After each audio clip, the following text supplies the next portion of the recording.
Hello guys, সবাইকে স্বাগতম Khalid the মুভিভার্সে। আজ আমি তোমাদের জন্য নিয়ে এসেছি এক অসাধারণ কোর্টরুম ড্রামা জলি LLB3, যেটা এখন পর্যন্ত খুব র্যাঙ্কিংয়ে আছে। এবং এই গল্পটা এমন একটি আইনি লড়াই যেখানে সত্য, মিথ্যা, টাকার ক্ষমতা এবং বিবেক সব কিছু একসাথে মুখোমুখি হবে। শুরুতে স্ক্রিনে ভেসে ওঠে অন্ধকার সঙ্গে একটা কণ্ঠ।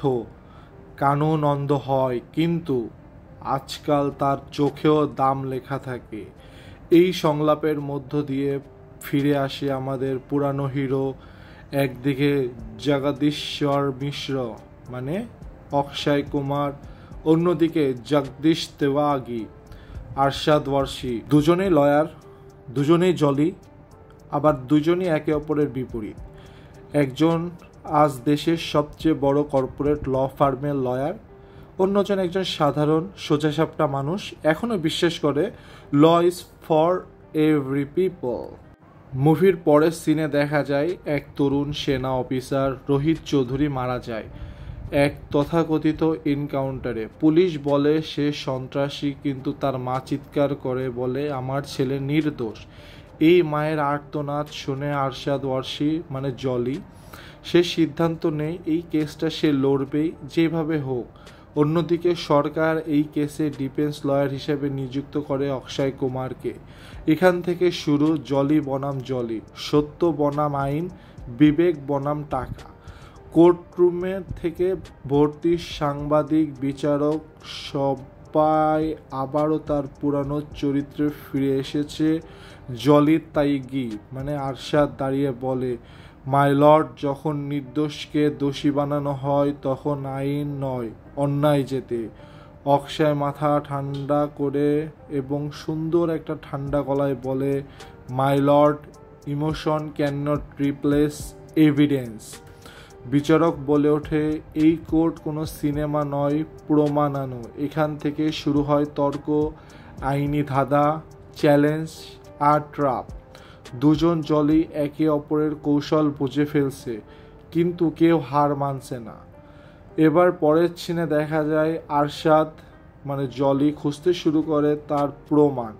সে জানতে পারে এই এনকাউন্টারের পেছনে রয়েছে এক বড় কর্পোরেট সিন্ডিকেট। একটা অস্ত্র চুক্তি গোপন রাখতে ভুয়া রিপোর্ট তৈরি করা হয়েছিল, আর রোহিত চৌধুরী সেটা ফেঁসে গেছে, তাই তাকে হত্যা করা হয়েছে এবং এটা ফেক এনকাউন্টার হিসেবে। এটা জানতে পেরে জলি বলে কখনো কখনো আইন ন্যায়ের পাশে থাকে না, তাই টেনে আনতে হয়। অন্যদিকে অক্ষয় জলি বলে নিজের বিবেকের সঙ্গে যুদ্ধ করছে। সে জানে তার ক্লায়েন্ট দোষী, কিন্তু পেশা তাকে বাধ্য করেছে সত্য চাপা যেতে। এরপরে অক্ষয় এক রাতে তার নিজের ফাইল বন্ধ করে দিয়ে বলে लॉयर वो नहीं होता जो केस जीत जाए, लॉयर वो होता है जो सही केस लड़ दे। পরের দিন সে কোর্টে গিয়ে নিজের পক্ষে না দাঁড়িয়ে my lord, I withdraw from this case. পুরা কোর্ট অবাক হয়ে যায়। এই দৃশ্যটা সিনেমার অন্যতম শক্তিশালী মুহূর্ত। এবার দেখা যায় শেষ শুনানির দিন। আরশাদ ওয়ারসি আদালতে দাঁড়িয়ে বলে এই আদালত শুধু কাগজের সত্য দেখে না, ও দেখে বিবেকের আওয়াজ। বিচারক বলে ওঠে justice delayed is justice denied. শেষে আদালত ঘোষণা করে রোহিত চৌধুরীর এনকাউন্টার ভুয়া ছিল, দোষী অফিসারদের শাস্তি দেয়া হয়। অক্ষয় এবং আরশাদ দুজনেই একে অপরের দিকে তাকিয়ে হালকা হাসে। তাদের মুখে কোনো অহংকার নাই, শুধু তৃপ্তি। মুভির শেষ দৃশ্যে চলে আসে। এখানে আরশাদ রাস্তায় বাচ্চাদের ল শেখাচ্ছে, আর অক্ষয় নিজের অফিসে সাইনবোর্ডে লিখছে justice is not for sale. ক্যামেরার ওপাশে একটা ভয়েস থেকে শোনা যায় জলি শুধু একজন না, ও একটা ধারণা যে অন্যায়ের সামনে কখনো চুপ থাকে না। ঠিক ক্যামেরা ধীরে ধীরে উপরে ওঠে এবং কোর্টের বিল্ডিং মিলিয়ে যায় আকাশে, আর ব্যাকগ্রাউন্ডে জনির একটা থিম মিউজিক চলে। সো বন্ধুরা, এই ছিল আজকের পুরা জলি LLB3 ফুল এক্সপ্লেনেশন। এটা একটা সিনেমা নয়, এটা সমাজের একটা আয়না দেখায়, যেটা কিভাবে আইন অনেক সময় শক্তিশালীদের হাতে খেলনা হয়ে যায়, কিন্তু সত্যের পক্ষে দাঁড়ালে একজন মানুষ পুরা ব্যবস্থাকে নাড়িয়ে দিতে পারে। দুই জলি দুই দিক, কিন্তু শেষমেশ তারা একসাথে এক পথে হেঁটেছে, যেখানে আইন আর বিবেক একসাথে দাঁড়িয়েছে। তো এটাই ছিল জলি LLBর পুরা গল্প।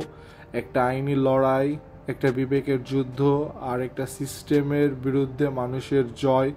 তোমাদের কাছে এটা কেমন লেগেছে কমেন্টে জানাও। যদি ভালো লাগে অবশ্য লাইক কমেন্ট শেয়ার করবা। আর নেক্সট কি এক্সপ্লেনেশন চাচ্ছ আমার চ্যানেল খালিদ মুভি ভার্সে। তো ধন্যবাদ সবাইকে, ভালো থেকো।